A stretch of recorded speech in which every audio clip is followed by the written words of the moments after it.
di ba? O eto yung car air freshener na dapat i-level up nyo na yun sa inyo.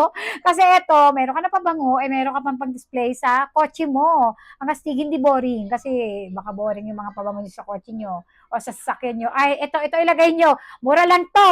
At kapag umuli ka ng isa na airplane, wing! Ay, may kasama pang isa, dalawa. At hindi lang yan. Ito pa, oh.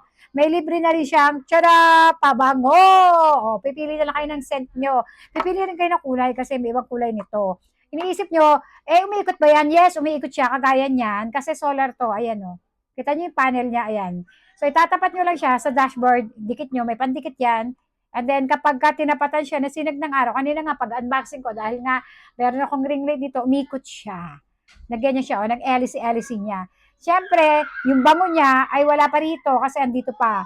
So, lalagyan ko to kapag nilagay ko na sa kotse ko. Excited na ako. At least hindi boring. Yung isa, lalagay ko sa harap. Yung isa, lalagay ko sa likod. O, di ba? Saan ka pa? Dito ka na.